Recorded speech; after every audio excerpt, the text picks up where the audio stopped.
Senhoras e senhores, boa noite a todos e todas. Nos termos do precedente regimental número 43 de 2007, não estando presentes os demais membros da comissão, declaro que não há quórum para o trabalho convocado pela comissão. Realizaremos, então, um debate com o tema o empreendedorismo, o caminho de empoderamento da mulher sobre a minha presidência. Será um debate público com entrega de moções de aplauso. A mesa diretora está constituída assim: eu, excelentíssimo vereador Cláudio Castro, presidente; a excelentíssima senhora cônsul do Canadá no Rio de Janeiro, Eveline Columbo; senhora presidente da DPW Rio, Patrícia Cáceres; professora e CEO e fundadora da Medlish, Laurelena Palano; professora de empreendedorismo, Ruth Espínola; senhora coordenadora de comunidades do Sebrae RJ, Carla Teixeira Panicé; e senhora Marcela Serrinha Correia, microempreendedora.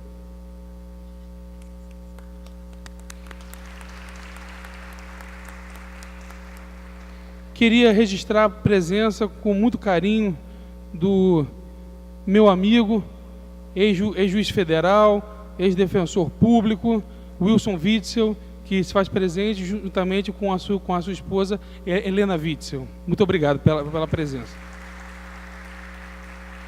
Queria também registrar a presença do senhor Franklin Toscano, representante do excelentíssimo senhor prefeito da cidade do Rio de Janeiro, Marcelo Crivella. Muito obrigado pela presença.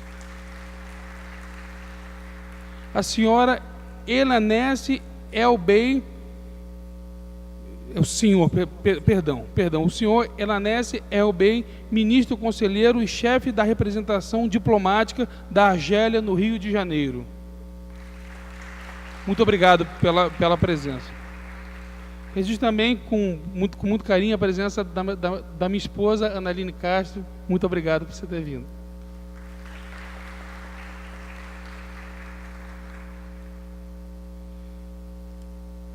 Na verdade, só um primeiro boa noite a todos. Queria agradecer muito a presença de cada um dos senhores e senhoras. Essa comissão ela tem por objetivo tratarmos da questão do empreendedorismo na cidade do Rio de Janeiro. Queria agradecer também, deixa eu só fazer um registro aqui, minhas amigas Fátima e Dani da Rádio Catedral. Muito obrigado por vocês terem vindo aqui. É uma alegria, uma salva de palmas para as amigas tão queridas. A Arquidiocese do Rio também se fazendo presente aqui no nosso debate. E, na verdade, o intuito dessa comissão é que a gente possa, ao fim, foi uma comissão que começou desde do ano passado, onde fizemos diversos debates públicos e diversas audiências públicas sobre diversos temas do empreendedorismo. Fizemos empreendedorismo da mulher, da terceira idade, da pessoa com deficiência, da pessoa com necessidade de recolocação no mercado de trabalho. E a grande finalidade dessa comissão será a criação de um plano municipal do empreendedorismo. Então, onde a gente possa realmente fomentar a questão do empreendedorismo no Rio de Janeiro, tornando a cidade do Rio de Janeiro um ambiente propício para negócios, um ambiente que a gente possa realmente fazer que a economia do Rio de Janeiro melhore, que as pessoas voltem a ter os seus postos de trabalho, e que a gente possa realmente, ao longo desses 10 anos de plano municipal de empreendedorismo, fazer com que o Rio de Janeiro volte, como diria meu querido amigo Wilson, sair das páginas policiais e voltar para as páginas da economia. E essa é a grande ideia que essa comissão tem, Wilson, a gente poder estar resgatando realmente o Rio de Janeiro, principalmente na questão do empreendedorismo e do trabalho. Eu queria então, já saudando, eu vou passar a palavra para cada componente da mesa, para que elas possam dar a sua saudação inicial e também já fazendo uso da palavra. Eu não vou estipular tempo, deixar cada uma bem à vontade, mas que a gente possa já começar realmente o nosso debate, que também a hora já está passando, que a gente possa realmente, essa comissão, ter mais essa noite de debate para a nossa sociedade. Então, gostaria de começar convidando a senhora Marcela Serrinha Correia, microempreendedora.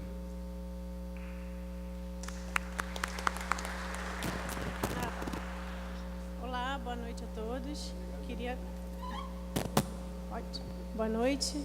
Queria agradecer a equipe do Cláudio Castro por essa oportunidade. Desculpa, eu estou um pouco nervosa, é a primeira vez que eu estou falando em público. E eu vou falar um pouquinho de mim. Microempreendedora, tenho 37 anos, fiz faculdade de turismo e hotelaria, mas a venda sempre foi minha paixão. Comecei há 2 anos atrás e com a Coruja Doces. Eu trabalhava numa empresa multinacional e a situação estava ficando um pouco difícil e eu falei, mãe, vamos fazer alguma coisa para a gente ganhar um dinheiro a mais, porque isso não está dando só. E aí minha mãe sempre foi boa de mão e tal, e a gente começou a fazer doces.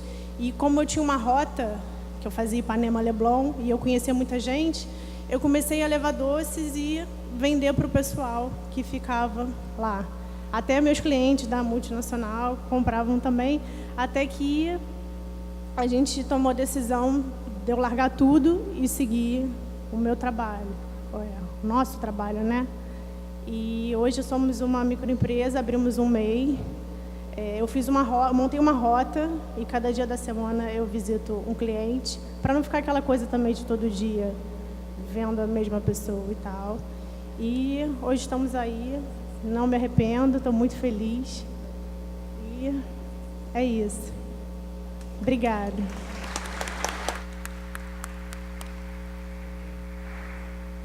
Som.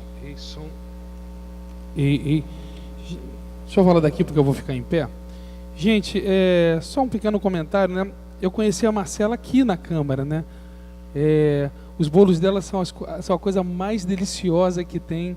É realmente uma moça muito guerreira, alguém que chega sempre com um sorriso, uma simpatia, alguém que entendeu que isso para ela é muito mais só que empreender, mas a gente vê no rosto da Marcela aquela pessoa vocacionada, que aquela é a missão dela. Ela chega lá sempre no gabinete com um sorriso, realmente assim, encanta muita gente ver que uma pessoa realmente ama o que faz, né? E a Marcela, quando a gente pensou em fazer, né, falou assim, tem que chamar a Marcela de qualquer jeito, porque ela é a síntese dessa pessoa que está batalhando, está lutando, e com um amor altamente peculiar ao que está fazendo. E por isso, Marcela, eu queria com muito carinho te dedicar essa moção de aplauso e agradecer muito você ter vindo com a gente hoje aqui. Saiba que é para a gente, como você, que essa comissão existe. Muito obrigado, viu?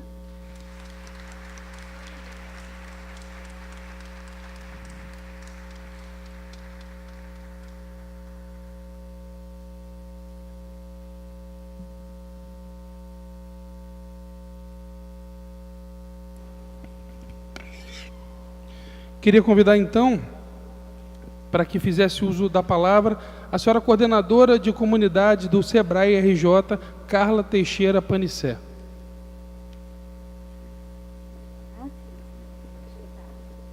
Boa noite. Queria começar agradecendo à Câmara e a esse convite, né, por colocar em pauta uma discussão tão importante, sobretudo para o nosso estado e para a nossa cidade. Eu trouxe alguns dados que mostram como a questão da equidade aqui no Rio tem um capítulo particular, né?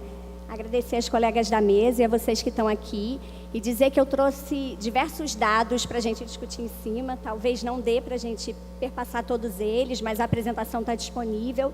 E no site do Sebrae, vocês acham, seja no Data Sebrae ou no Observatório da Micro e Pequena Empresa, todos esses dados que eu vou conversar com vocês. Eu não sei se a apresentação vai estar disponível.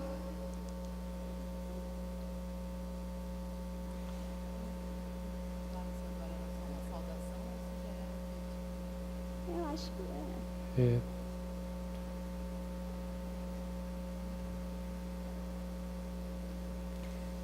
Vamos lá, né?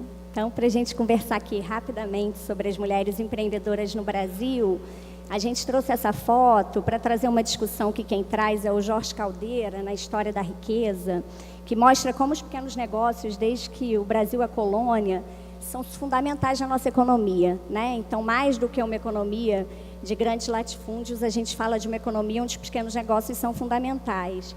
E nessa história, a gente não traz tanto a figura da mulher, porque ela é reconhecida mais recentemente, mas é fundamental o papel das quituteiras, né, das vendedoras de porta em porta, das cuidadoras, nesse cenário econômico. Eu tenho como passar? Ou a gente... Tá super pequenininho, gente, desculpa. Mas, enfim, ali é para a gente mostrar o dado de como o Brasil, nós somos o país que tem a terceira maior proporção em número de mulheres empreendedoras no mundo, né? Então, como isso é importante e significativo, a questão de gênero, aliada à questão do empreendedorismo. Quando a gente pega a pesquisa GEM, né, que é o nosso maior indicador de empreendedorismo no mundo, a gente vê que as mulheres são 24 milhões, de um total de 49 milhões de empreendedores, né? E tem um dado também curioso, que quando essas mulheres passam de empreendedoras para donas de negócio, essa conversão é bem menor do que no caso dos homens. Então, a cada 10 homens que empreendem, 7 se tornam dono de negócios, ou seja, viram um empregador. É um negócio mais estruturado. A cada 10 empreendedoras que empreendem, apenas 4 conseguem virar uma empregadora, né? Por favor, o próximo. A gente vê também que assim, a proporção de negócios por necessidade, que são aqueles negócios feitos pelos batalhadores, né, do G.C. Souza, então, aqueles que nem se veem como empreendedores, eles não têm um espaço no mercado formal de trabalho, e aí eles passam a empreender por necessidade. A proporção de mulher é bem maior que a proporção de homens também, né? Elas são mais jovens quando viram donas do negócio, então esse fenômeno é recente, né? Elas têm mais escolaridade e elas trabalham menos horas nesses negócios. Pode passar, por favor. Pode passar mais um. Isso. Obrigada. As mulheres trabalham 20% a menos nos seus negócios do que os homens, justamente porque elas estão trabalhando nas suas casas, né? Elas são as responsáveis pelos cuidados domésticos e pelos afazeres da casa. E como essa distribuição ainda é desigual no campo privado, isso se reflete nos seus negócios, o que faz, então, com que esses negócios ganhem menos e tenham menor chance de crescerem. E aí, no gráfico seguinte, por favor... A gente vê bem essa proporção, né? Então, 92% das mulheres conta própria, que são as empreendedoras da base da pirâmide, elas são as responsáveis pelos cuidados domésticos, né? Pelos cuidados com a casa, com seus filhos e com seus pais. Quando a gente vai para as empregadoras, que já são as mulheres, né, que são mais ricas, elas conseguem, então, ter negócios mais estruturados, 79% delas ainda são as responsáveis pela casa. Então, essa distribuição desigual em casa se reflete nessa menor chance de crescimento do negócio. A gente vê também que uma parcela expressiva das mulheres donas de negócio, elas trabalham na sua casa. Então, o campo da casa é o campo da mulher, né? Desse cuidado, historicamente, desse território. E aí ela, então, usa a própria casa dela, porque, por necessidade, ela precisa alimentar aqueles filhos, né? E ter rendimentos que consigam fazer ela gerir aquela casa. Então, ela, da própria casa dela, trabalha. Então, a gente vai ver que a diferença entre homens e mulheres, quando são negócios dentro de casa... Os homens têm 7% dos negócios de homens são dentro de casa, das mulheres são 35%, né? E aí, por isso, né, o resultado do que eu estou conversando até aqui, elas ganham 30% a menos nesses negócios do que os homens. Tem alguns dados sobre usos de telefonia. Pode passar, por favor. Né? O acesso que elas têm à telefonia, pode passar, por favor, que é maior do que o dos homens, né? Ou a internet também. As mulheres têm mais acesso ao uso do telefone e da internet do que os homens para os seus negócios. O próximo, elas representavam cerca de 47% dos MEIs, né? E esse número vem crescendo, os MEIs vêm crescendo de uma forma geral e a taxa de mulheres em relação ao MEI também. E aí, mais um, por favor.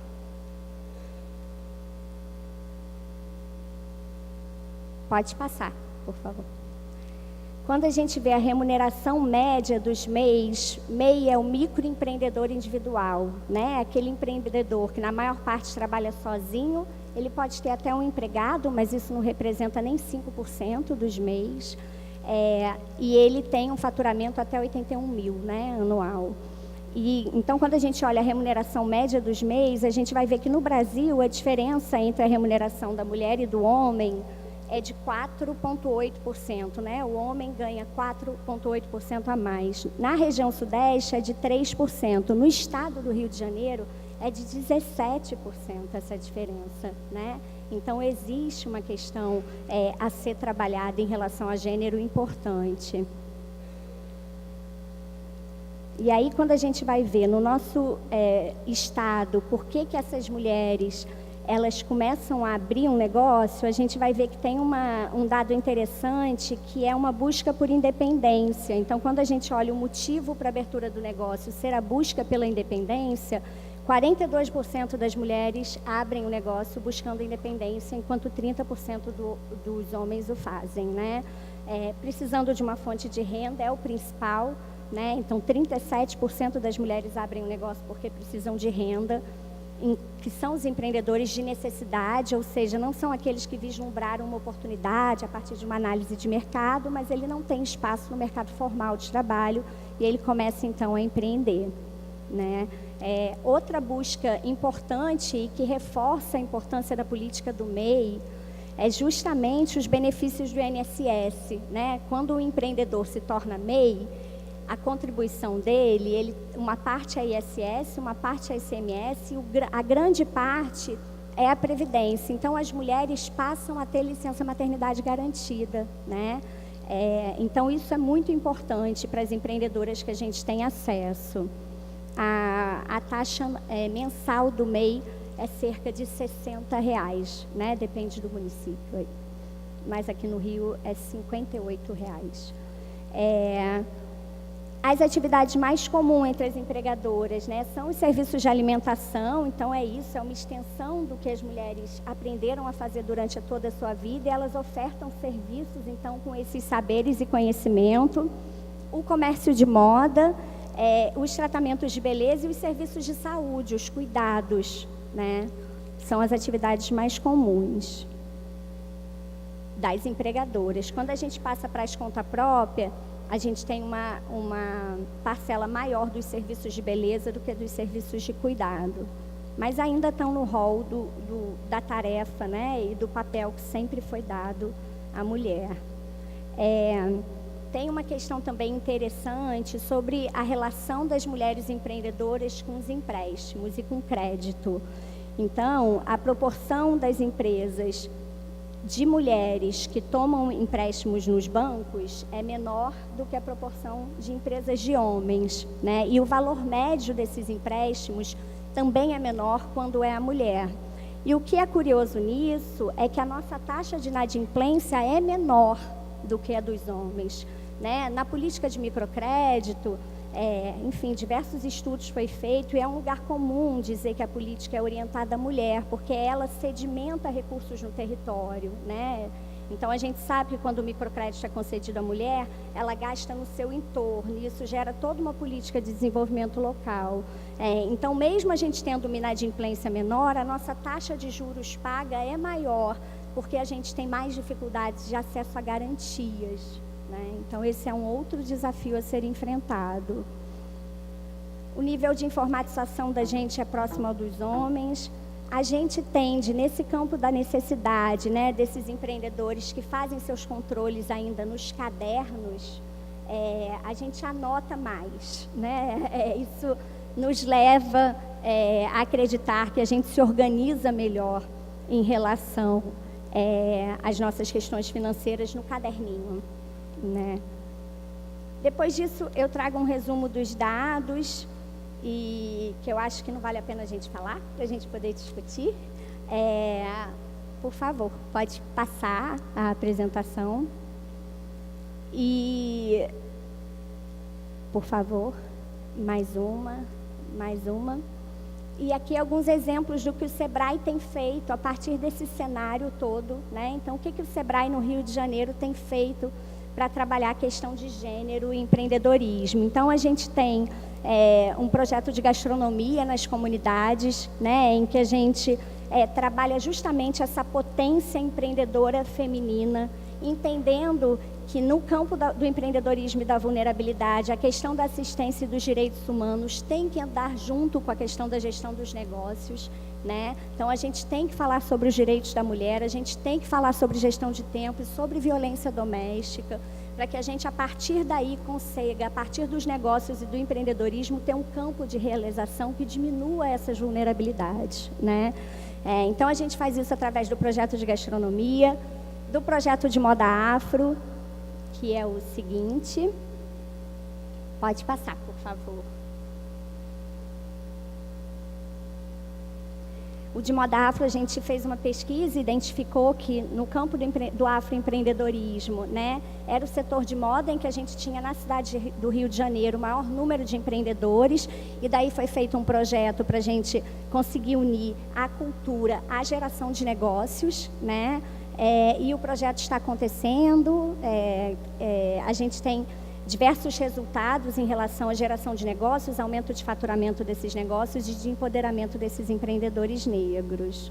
O próximo é um projeto que foi feito em parceria com o Rotary, eu encontrei alguns colegas aqui rotarianos, que foi o projeto Mulheres Empreendedoras em Cena. Era justamente uma parceria do Rotary com a ONU e com o SEBRAE para trabalhar as questões da vulnerabilidade feminina junto ao empreendedorismo nas favelas do Rio. E, por último, um case que a gente teve com as refugiadas, é também um programa que a gente tem em parceria com a Caritas, onde a questão da vulnerabilidade é ainda mais intensa, né? Porque essas mulheres vêm, sobretudo, sozinhas, com seus filhos, com uma situação de violência, né, e precariedade muito grande, e a gente, então, vê o que existe de saberes, cultura, que podem se reverter em renda, né, e melhoria de vida para essas mulheres. E, para terminar, o SEBRAE não só executa um conjunto de ações para fora, mas o SEBRAE também, esse ano, começou um movimento interno chamado SEBRAE de Plurais, onde a gente trabalha o campo da diversidade na empresa. Então, a gente avalia os nossos indicadores, né, e os nossos números em relação a gênero, LGBTQI, pessoas com deficiência, PCD e raça, né, e ver como é que a empresa é estruturada e que programas são necessários para que a gente seja cada vez mais diverso. Porque seja a diversidade enquanto um campo a ser atuado para trabalhar a equidade, ou enquanto um mercado a ser atingido, né, a gente precisa ter dentro do SEBRAE um reflexo desse trabalho para que a gente possa atender cada vez melhor o empreendedor e, com isso, conseguir entregar cada vez melhor dados, né, e atividades econômicas para a própria cidade do Rio. Era isso, pessoal. Super obrigada. Estou à disposição aqui. Todos os dados da gente são públicos, né? Vocês podem entrar em contato comigo, enfim, pelo meu e-mail, é carlateixeira@rj.sebrae.com.br, e eu estou à disposição para a gente conversar e construir outras coisas juntos. Obrigada.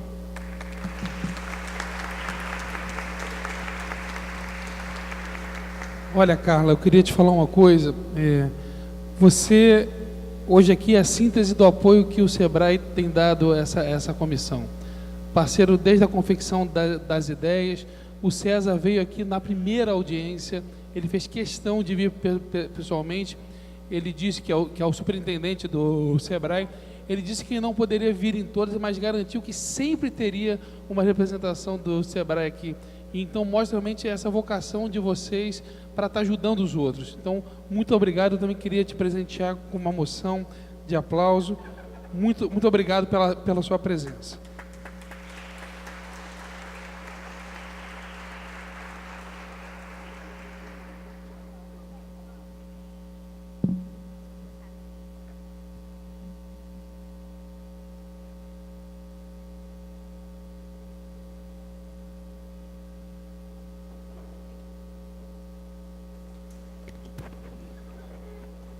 antes de passar para o próximo, todo mundo recebeu um folheto com um questionário na entrada e também tá disponível uns post-its para que vocês possam fazer perguntas.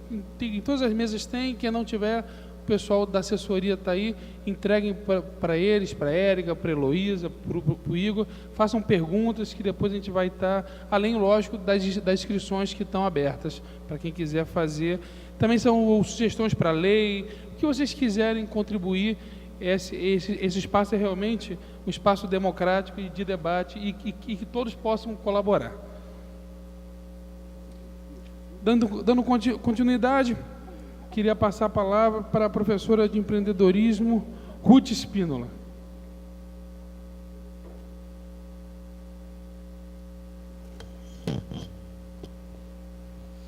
Boa noite. Muito bom estar aqui, com muitas mulheres e homens aqui presentes. Eu trouxe um amigo que é o gerente da incubadora de negócios lá da UERJ, o Alessandro, ele está com vergonha, deu um tchauzinho ali, mas perguntou assim, homem pode ir? Eu falei, claro que pode. A gente não está aqui querendo criar um nicho de mulheres para mudar o mundo para as mulheres, a gente quer mudar para todo mundo, né? Então, a gente tem que estar sempre na relação dialógica com homens, mulheres e outras formas de manifestação identitária. Eu falo aqui como também professora da PUC-Rio, da Católica PUC-Rio, com muito orgulho, estou lá há 10 anos ensinando empreendedorismo, então empreendedorismo é possível a gente ensinar e a gente aprender junto com os alunos, com esses jovens alunos, né? Tem gente que acha que empreendedor nasce empreendedor, que é um dom, também tem esses caras que nascem, né? Com essa dádiva, mas a gente super pode, a gente acredita nisso, e por isso que existe todo um campo de conhecimento para a educação empreendedora no mundo. Ao mesmo tempo que existe essa mistificação, né, esse mito de que o empreendedor nasce um empreendedor, há outros também que afastam muitas pessoas do nosso métier. Um deles é que o empreendedor é um super-homem, uma super-mulher. Não é verdade, são pessoas como nós, como a Marcela, dia a dia ali trabalhando e não são rosas, né? Não é um mundo fácil, é muito difícil empreender, ainda mais no Brasil, né, Alessandro? A gente nada contra a corrente, literalmente, a gente precisa sim de casas legislativas como essa no Brasil, para a gente estar sempre avançando e criar espaços mais prazerosos e mais fáceis para a gente conseguir fazer empresas made in Brasil. Nossa, não tem problema. Made in Brasil. E quando a gente fala de empreendedorismo, empreender vem da palavra francesa, que quer dizer botar para fazer alguma coisa, né? Então, bota para fazer. E a gente é muito bom de botar para fazer, né? Em adversidades, a gente é muito criativo. E o que não falta é problema. E empreender é você...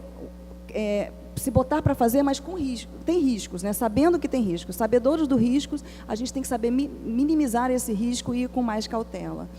Então, na medida em que a gente tem mais competências, mais informação, mais conformação de rede, a gente está muito mais bem preparado para não morrer na praia. Porque a maioria dos empreendedores, isso não é só no Brasil, mas o Brasil tem um alto índice de mortalidade de empresas nascentes, né? São as startups. No Brasil, a gente tem, né, ambientes mais inóspitos, mais diferentes, mas quanto mais em rede a gente tiver, em rede de apoio, mais, a gente consegue reverter esse percentual. O Sebrae, como a professora Carla Panicetti, aí, uma querida, também do métier da luta, do ecossistema, né? Esses dados são muito importantes, informação sempre importante, não só a informação vinda da universidade, mas vinda também dos órgãos que lidam com o empreendedorismo, e com certeza o Sebrae é o principal órgão nacional de apoio ao empreendedorismo no Brasil. Então, quando a gente fala de empreender, em um ambiente de acolhimento, a gente consegue reverter a mortalidade. O Sebrae tem um indicador importante que fala que 80% dos empreendimentos no Brasil morrem de 0 a 3 anos. 0 a 3 anos é a média de... O que é ser startup? É uma empresa nascente de que tem 0 a 3 anos. De formalidade, JUSEJA, Receita, né? Então, a Receita Federal, como se formaliza. Então, esse momento é o momento que ele mais precisa de ajuda, aquele empreendedores como a Marcela e a mãe dela. Ui, está voando aqui. E aí, um ambiente de incubadora, de parque tecnológico, de aceleradoras, são mecanismos de apoio a empreendimentos nascentes que a gente precisa fortalecer. E aí, nessa oportunidade, né, dessa massa crítica que a gente está criando aqui, na figura do nosso presidente aqui da comissão, né, professor Cláudio, muito importante que a gente lembre desses mecanismos de investimento, de apoio a mecanismos de investimento, mecanismos de apoio ao empreendedorismo inovador, que são os parques tecnológicos, incubadoras, os aceleradoras e por aí vai, né? Uns hubs, uns coworkings também que estão se colocando nesse sentido. Então, as instituições são importantes e elas não chegaram ontem, elas estão aqui há pelo menos 40 anos no Brasil. Tem organizações que nos ajudam a nos colocar, a fazer lobby aí para poder os nossos vereadores legislativos, de modo geral, nos ouvirem, né? E a gente tem que também criar leis, criar marco legal. A gente já tem o marco legal federal, né, da União, o do Estado está sendo revisto. Então, a gente tem que caminhar nesse sentido, mas também fazer as leis municipais que tenham a cara dos territórios, né? Por isso que as casas legislativas são tão importantes, porque refletem a cultura local e dão voz ao que faz mais sentido, né? Ao território do Rio de Janeiro, no caso. Então, empreender não é fácil, mas qualquer pessoa pode se botar a fazer, a adquirir competências para empreender. Nas escolas de negócio do mundo, em geral, elas estão ligadas à administração de empresas, infelizmente, mas é um terreno multidisciplinar, interdisciplinar, mas, de modo geral, os administradores, e eu falo isso com muita tranquilidade, que eu sou professora da administração da PUC-Rio, do IAG, mas a gente advoga que é um tema que veio para o mundo e é interdisciplinar. Então, ele não pertence a nenhuma categoria específica, né? E eu sou economista, inclusive, e a maioria dos nossos professores do Domínio Nacional de Empreendedorismo na PUC, inclusive, nem é administradora. A maioria de nós é psicólogo, psicologia. Os psicólogos nos ajudam muito, porque, como a Marcela e a Carla falaram aqui, precisa de uma cenourinha, né? A gente precisa se encontrar, se questionar, precisa ter motivação e precisa ter uma orientação, um sul que nos guie, né? Não um norte, que a gente está cansado de seguir outras receitas, né? Vamos fazer a nossa. Então, a gente é um processo muito de introspecção, de autoconhecimento e de revelação para o mundo do que a gente entende, a gente empreendedor, né, quando a gente forma empreendedores lá na PUC, por exemplo, de que eles acham que é importante para o mundo, qual referencial de trajetória profissional que eles têm. E aí a gente coloca eles numa situação que é se ver como empregador. O nosso padre... A gente é padre lá na nossa PUC-Rio, os reitores são padres, jesuítas. Então, a gente teve um padre muito querido, ainda é vivo, está lá com a gente, mas já não é mais reitor, que ele, há 20 anos atrás, ele ficou com a gente 13, 14 anos, que é o padre Hortal, e ele tinha essa sensibilidade, junto com outros atores ali na PUC-Rio. Então, a gente, com muito orgulho, fala que a gente foi o primeiro domínio adicional no Brasil de empreendedorismo, por causa de pessoas como o padre Hortal, como José Aranha, que foi o cara que fundou a incubadora da PUC, a incubadora de empresas, porque a gente fala de incubadoras. Quem não sabe o que é incubadora? Pode ser um palavrão, né, Alessandro? Então, você é um gerente de incubadora, olha só. Incubadora é um lugar para cuidar, não de bebês, mas de empresas nascentes, né? Por isso que é um ambiente acolhedor, que pega na mão, dá feijão com arroz, um pouquinho de amamentação. Mas essas pessoas foram muito importantes na PUC e a gente, com muito orgulho, se coloca como a primeira domínio nacional de empreendedorismo no Brasil, reconhecido pelo MEC, nos idos de 1997. Então, nasceu da engenharia, convocando os psicólogos para ajudar os alunos de engenharia a repensar suas trajetórias, porque eles estavam muito pautados, muito pressionados por seus pais, por seus pares e pelos professores a serem empregados de alguém. E justamente essa cabeça de alguns veio com muita propriedade, muito feliz de não só formar empregados, mas empregadores. Por isso que eu falo que a gente está formando pessoas que empreendem para fazer empresas nacionais, né? Made in Brasil. Então, é a gente falar de inovação. Não basta ser empreendedor, tem que se diferenciar, e já está mais indo para um modelo de negócios, né? O que é empreender? Como é que a gente pode dar certo? Primeiro, o que é sucesso para você? Não é só ganhar dinheiro. Acho que cada vez mais os jovens aqui de alma, não só os de idade, sabem disso. E é um indicador, viu, Carla, muito interessante, que as mulheres jovens são os consumidores mais conscientes. Isso dialoga com alguns dados que você deu aí, né? Então, as mulheres jovens são as que mais estão propensas a gastar mais, isso é dois dados internacionais recentes, estatísticos, né? Um aqui é do ICATU, lá do São Paulo, e outra é do Nicens, que é uma galera que estuda consumidor, né? Mercado consumidor. As mulheres jovens são as que mais estão propensas a consumir de forma consciente. Então, a gente não quer só empreendedoras, para o mundo, né, para se autoempregar e se colocar de forma autônoma financeiramente nas suas casas, mas a gente também quer e sabe que tem cada vez mais consumidores conscientes querendo consumir, sabendo o que tem na cadeia de valor. Não quero consumir com trabalho escravo, não quero consumir com exploração do trabalho de imigrantes, por exemplo, não quero consumir com degradação. Então, cada vez mais o consumidor está observando, está denunciando, as redes estão aí a nosso favor, né? Então, a gente está nesse movimento. Então, a gente tem que empreender com inovação e com sustentabilidade. E aí, sustentabilidade não só financeira e não só ambiental, mas sim com essa pegada de vida, que é o que os consumidores, os millennials, né, querem da gente. Eu tinha uma apresentação para falar, mas eu achei que era mais legal conversar com vocês, olhar assim. E eu também tenho um chapéu da FAPERJ, peço licença aqui, eu sou economista, professora da PUC, e eu também o chapéu da FAPERJ. O professor Maurício Guedes, que foi o fundador do Parque Tecnológico da UFRJ, foi eleito pela comunidade científica. Não é uma eleição, né, essas aí que a gente está enfrentando agora, que é muito importante a gente acompanhar, tem alguns candidatos aqui, mas o Maurício Guedes foi eleito pela comunidade científica do Rio de Janeiro, é uma legislação, né, então ele tem um mandato de 3 anos, acabou de assumir, e ele chamou algumas pessoas para compor essa assessoria. E eu estou aqui também, ele deixou, viu, vereador Cláudio, ele deixou também falar pela FAPERJ, por quê? Porque a gente lá está com um desafio único e super de vanguarda também. A gente está criando um curso de empreendedorismo junto com o CEDERJ, né, à distância, para desmistificar o empreendedorismo para o pesquisador. O Brasil, o Rio de Janeiro, tem muito pesquisador, mas que fica na sua casinha, no seu quadrado, produzindo textos, ficando super bem pontuado lá no Lattes. Lattes é um currículo acadêmico internacional, né, brasileiro, internacional.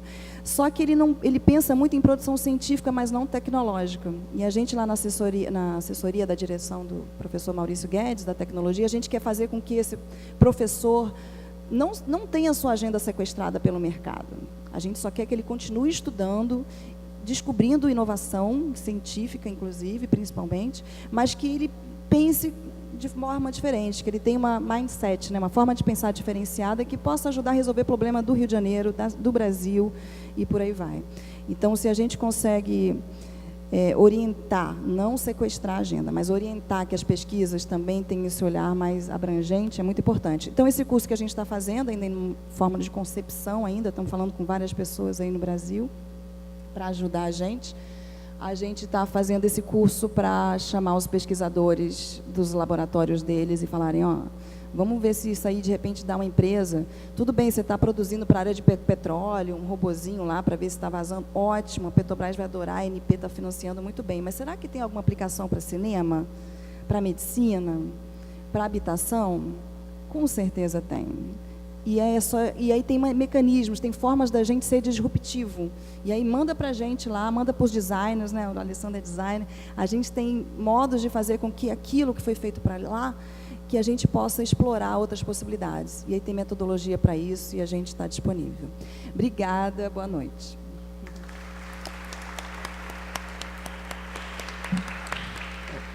Olha, gente, eu tive uma informação aqui, em meu lugar, que a nossa neodoutora, né, completou o doutorado ontem, então já mais uma salva de palmas para ela, parabenizando. E a Ruth, na verdade, ela começou aqui na Câmara, né, como estagiária do Fórum Popular do Orçamento. Então, obrigado por você estar voltando agora, a nossa doutora, e muito obrigado mesmo, é uma honra para essa comissão ter a senhora aqui. Mestra e doutora, na verdade. Muito obrigado, viu?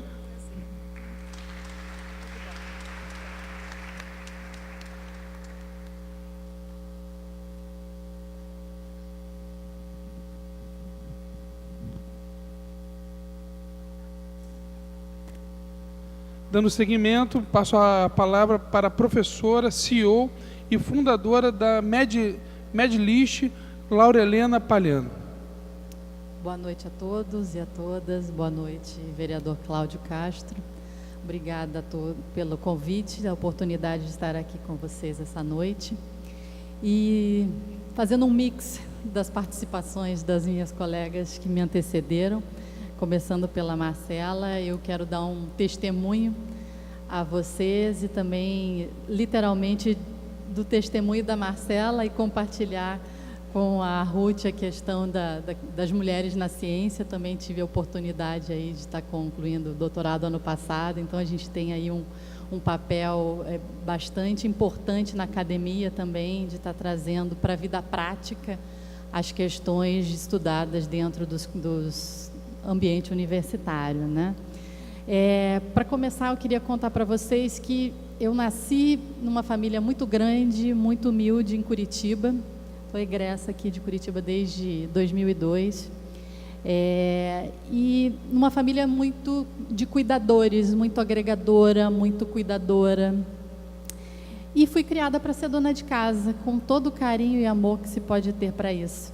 E acolhi isso sempre com muito cuidado e tenho essa vocação até hoje acarinhada com muito, muito gosto. E dessa vocação de ser dona de casa, também teve a vocação desde criança para empreendedorismo. Desde muito nova, fazendo bombom para vender na escola, fazendo um dinheirinho para comprar a roupinha que queria, e que de repente a mãe não tinha dinheiro para estar cobrindo a última moda. E sempre me virei, sempre fui realmente muito empreendedora desde muito cedo, apesar de uma criação muito tradicional, muito humilde, voltada para os cuidados com a família. E por onde eu passei ao longo de toda a minha vida profissional, sempre fui muito empreendedora. Passei por assessorias de Secretaria de Estado no Paraná, passei pela academia, passei por multinacional, sempre cuidando de gente, passei pelo terceiro setor, e isso sempre foi algo que me deu muita satisfação. E neste cuidar e nessa vocação para a família, para a dona de casa, mas também para a empreendedora, isso sempre foi um dilema muito grande para mim. Eu acho que a nossa geração vem sendo provocada muito a desbravar o mercado, a sermos grandes empresárias, grandes profissionais, e fica sempre, para mim, pessoalmente, o dilema, né? Mas e como cuidar da casa? Como fazer as coisas como minha avó fazia? Como cuidar da família como minha mãe sempre cuidou? Então, isso sempre foi um dilema bastante importante que acompanhou toda a minha trajetória, e confesso para vocês que precisei de muita terapia para ajudar a superar essa questão. E hoje, mãe, bem casada, me vejo realizada na minha ansiedade, no meu sonho de uma família. Foi justamente entendendo e vivendo a família que nasceu o Medlist, que é justamente um aplicativo. E aí também, voltando às falas, né, que a questão da extensão da vida, né, que os empreendimentos acabam sendo uma extensão da vida, desde os bombons que eu fazia lá na época do colegial, até hoje, uma ferramenta tecnológica bastante disruptiva para a área de saúde, também foi um desenvolvimento a partir do cuidado da minha família, né? Queria saber aqui quantas pessoas, quem fica 3 horas sem utilizar um smartphone hoje? Levanta a mão. Temos umas mãozinhas. E quem nunca teve um problema de saúde em casa? Infelizmente, todo mundo sempre passou por alguma questão. E eu fui vivenciando essa questão de cuidado da família. Num determinado dia, fui pegar um antitérmico para minha filha, me deparei com a minha farmacinha em casa e falei, gente, como é que isso se multiplicou dessa maneira? Antes de eu casar, era um analgésico, um antiácido. Aí, quando meu marido entrou para o time, cresceu um pouquinho. Quando eu tive minha filha, cresceu um pouquinho mais. Era uma caixinha, viraram hoje 3 caixas de medicamento. E eu falei, gente, que desperdício isso aqui. Dentro dessa minha trajetória profissional, a questão da sustentabilidade sempre foi algo vital para mim. Em Curitiba, a gente crescia escutando a musiquinha do lixo que não é lixo, aprendendo a separar os resíduos e outras questões ambientais. Isso também fez parte muito da minha criação. logo pensei ambientalmente e economicamente o que representava aquele desperdício de ter tantos medicamentos ali desperdiçados. Um tanto que estava vencido e já não tinha mais o que fazer com eles, e um outro tanto que esperava não precisar usar, ou seja, um tanto de medicamento que muito provavelmente também seria descartado por expirar o vencimento.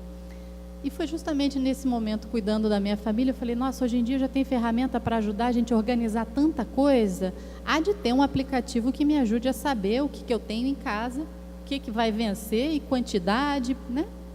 E fui procurar, não achei, procurando não achei, perguntei para o meu marido, não encontrei, eu falei, nossa, aí a Parabólica Empreendedora ergueu, eu falei, nossa, mas isso é um negócio, hoje em dia tem aplicativo para tudo, isso movimenta tanta riqueza no mundo inteiro. E aí, enfim, movimentando rede, movimentando informações, só que nisso eu estava no meio do doutorado com uma filha de 1 ano e meio, ou seja, não dava para fazer mais nada. E aí, nas horas vagas, fui colecionando informações. Ano passado, quando concluí o doutorado, eu falei, não, agora vou levar a cabo o Medlist. E é uma grande satisfação. Essa semana foi para as lojas, foi para a loja do Android. É um aplicativo que vai ajudar justamente a gerenciar a farmacinha de casa, ajudar os gestores da saúde, que numa ligeira maioria são mulheres na faixa etária de 35 a 50 anos, que justamente estão cuidando das suas famílias, já começa a precisar cuidar do pai e da mãe, que já estão com uma idade um pouco mais avançada, e vai justamente auxiliar a ter as informações da saúde na palma da mão.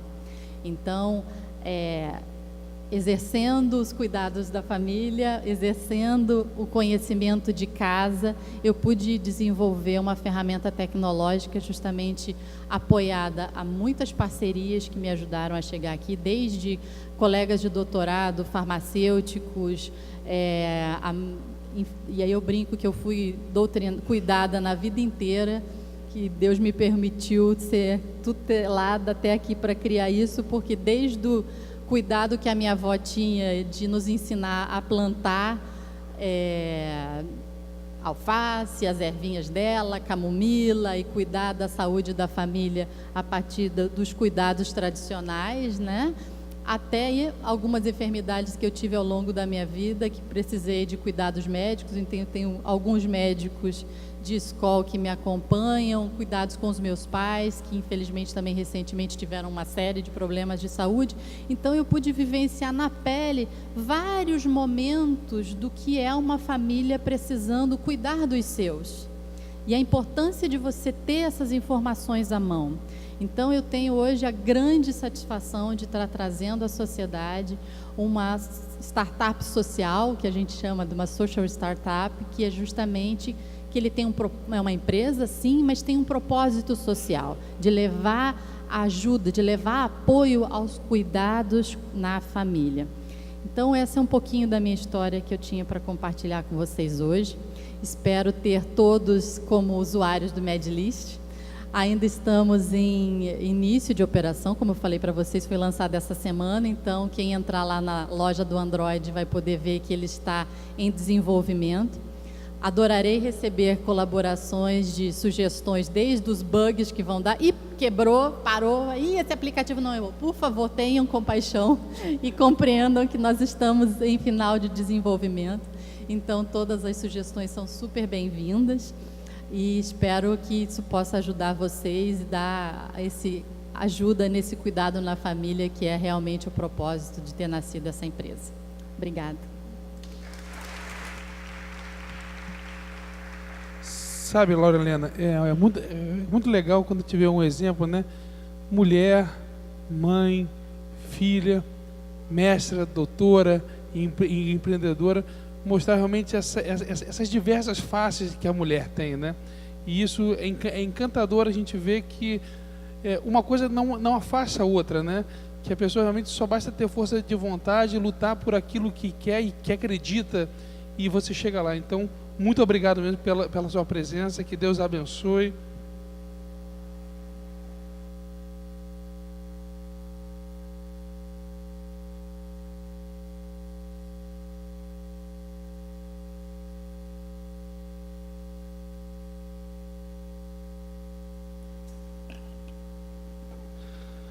Dando seguimento, então, minha amiga, senhora presidente da BPW Rio, Patrícia Cáceres.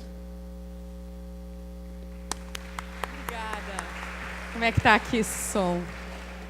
Boa noite, vereador Cláudio Castro, nosso amigo, coordenador da Comissão de Empreendedorismo da Câmara dos Vereadores, fazendo esse trabalho tão importante de trazendo para a gente esse debate sobre empreendedorismo com a equidade, com a diversidade, né?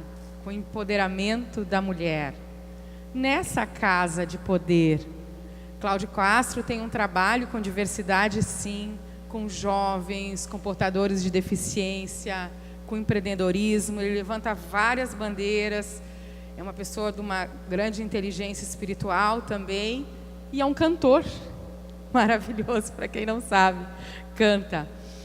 E a gente está aqui nessa casa, não só para essa mesa maravilhosa, né, compartilhar com vocês essas ideias e inspirar, mas também trazer de vocês essas sugestões, dúvidas, angústias, colaborações, porque hoje é uma audiência pública e vocês têm esse papel, esse direito de ir daqui a pouco em plenário, fazer suas perguntas e trazer sua reflexão.